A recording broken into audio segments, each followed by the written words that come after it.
今日冯道之所请，你事先知情？知情。那你为什么不早说与我请呢？以致今日在朝堂上如此尴尬。说了，你便不反对啊？这天下是你家的，哦，难道你下一道旨意，直接让君贵回来，我还能拦得住你啊？是，我是反对他做储君，可我也不是见不得他回京啊。这做天子的须是你，又不是我。徐武将，你现在知道我是天子了。平日你想得到吗？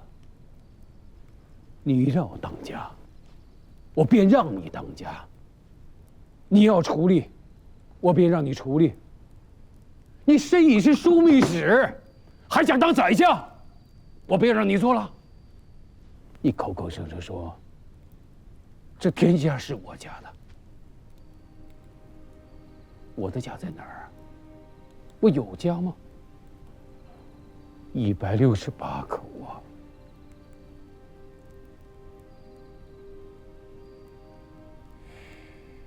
男女老幼、妇人婢女加在一起，168条性命活生生血淋淋。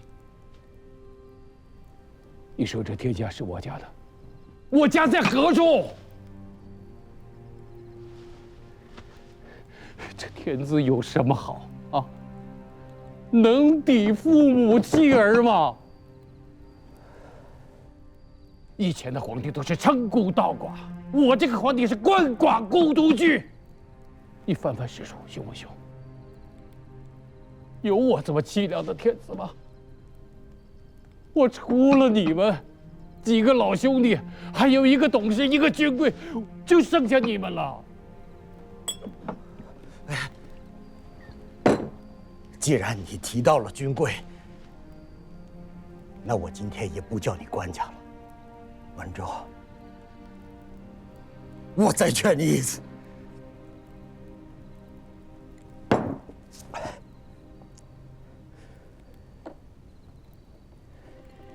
你还没到当年太原令公的年纪啊，赶快再多纳些妃嫔，总得留下能够承嗣大统的亲生子啊。是，君贵是好孩子，可是他内里毕竟是姓柴，不姓郭呀。你不要觉得那都一样啊，那从根子上那就不是一回事儿。唐明宗的事情，这才过去多久啊？阴间不远呐。你得看得明白些，不要因为小辈的几句甜言蜜语便糊了你的心。江山是你家的，是你姓郭的，不能让姓柴的白白占了去，你明白吗？天下江山，老子要了何用？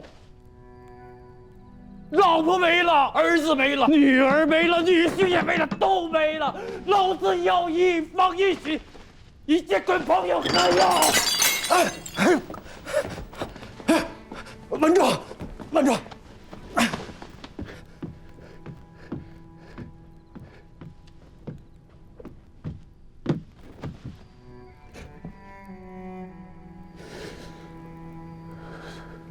当兵吃粮，老子天生便是治苦树内的命，那跟老子的家人无关的。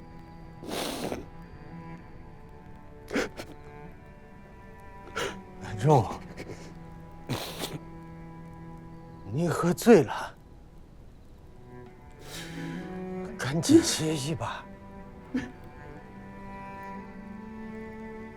我这边辞出去了。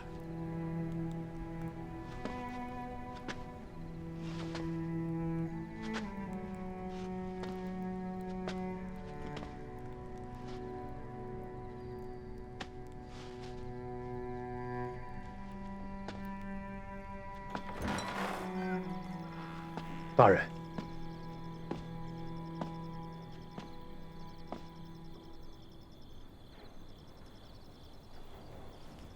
陛下喝醉了，你们好生看护，别让陛下受了风寒。诺。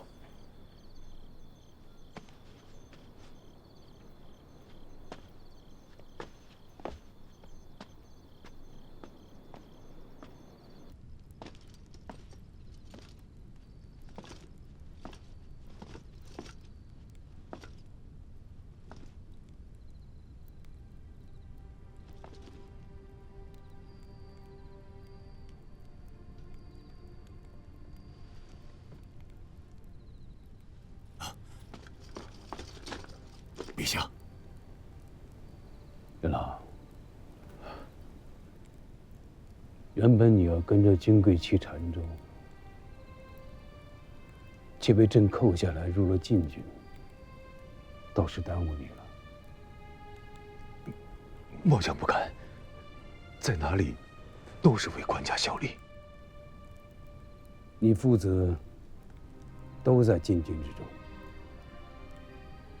上阵父子兵，不外如是。留下你，是知道你跟金贵有兄弟之情。兄弟好啊，只要不反目，能打虎，能断金。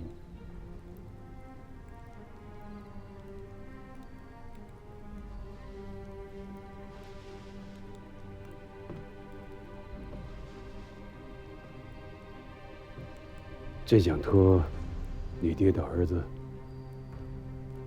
给朕的儿子带一句口信儿，就说朕叫他回家来吃饭。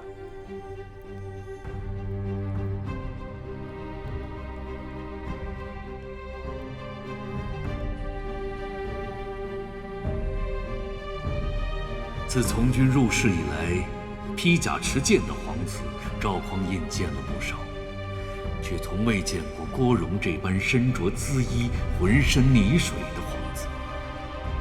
这位后周天子唯一的继承人，终日在修葺清淤的工地上挥汗劳作，多年来无休止的藩镇相争和政权更迭，使官府无心治理河工，乃至于黄河两岸生民每岁接受洪水逼城、毁污淹田之苦。这条孕育了中原王朝复兴之地的黄河，无时无刻不在叩问着历代中原王朝的良心。陛下，老臣年迈多病，其骸骨归养林下，望陛下恩准。令公四朝元老，海内人望，朝廷之元首，国家之柱石。天下离乱已久，须臾离不得令公。若说归养，朕也想归养，想想罢了。咱们便都勉为其难吧。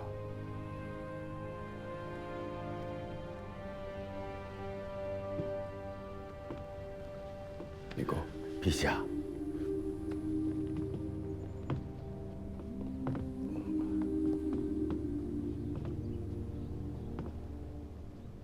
金贵，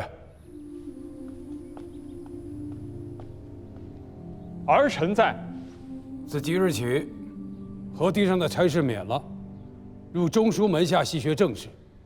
冯令公久在书亭，威望隆重，你须以师事之。儿臣奉诏。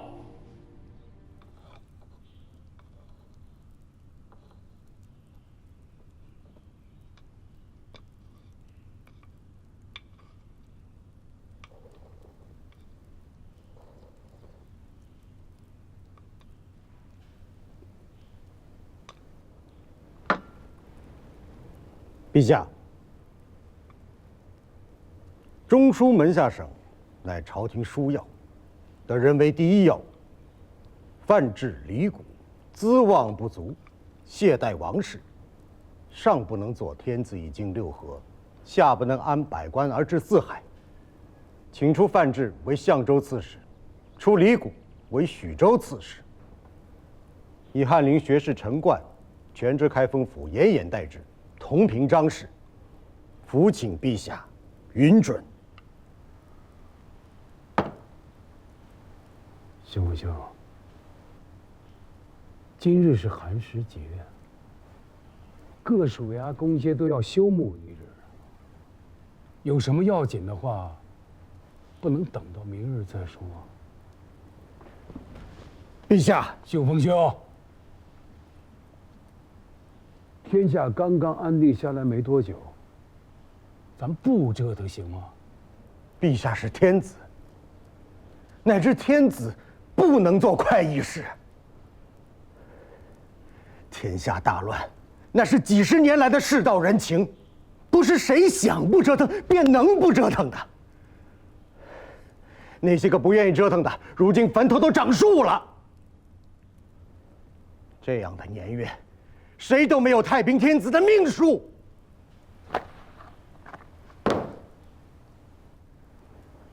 你先下去吧。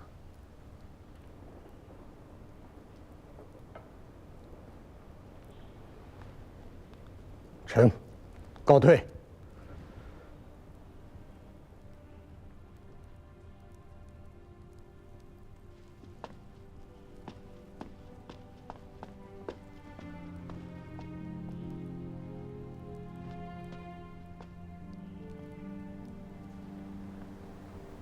他还是不肯罢休。林公，朕不为天子之事，众兄弟诸事同心。如今做了天子，兄弟们却分崩离析。林公侍奉四朝，请告诉朕，这是为什么？陛下，因为天下只有一个天子，是故天子无私人。陛下做臣子的时候，可以有兄弟，如今做了天子，这普天之下，皆是陛下的苍生赤子，皆是陛下的兄弟，不能厚此薄彼，旧时兄弟心中自然便要生怨。陛下欲做太平天子，王相公之事只是第一关而已。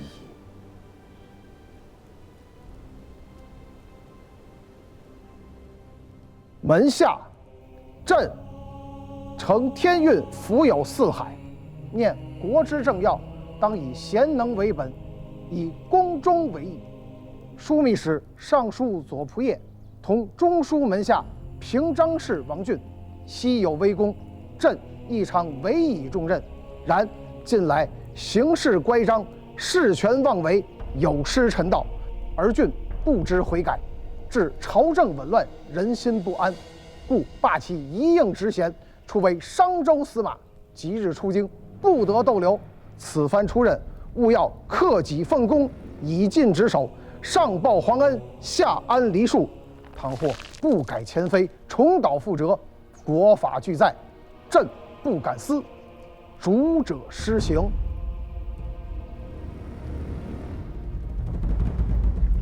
终究还是走到这一步了。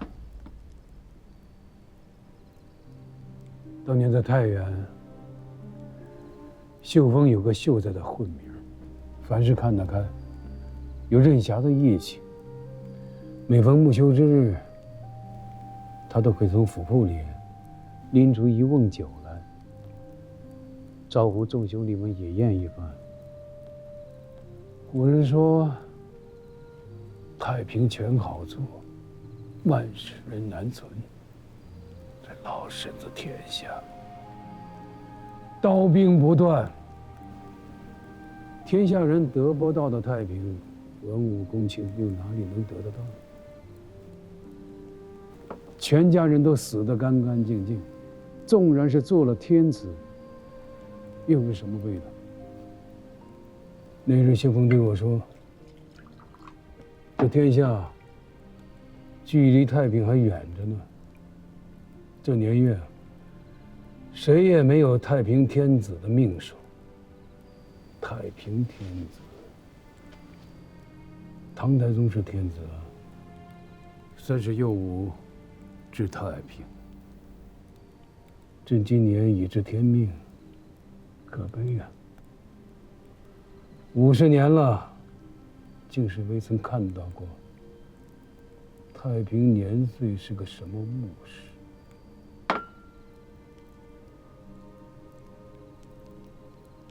怎么了？我再去取些酒菜来，你们爷俩好好说。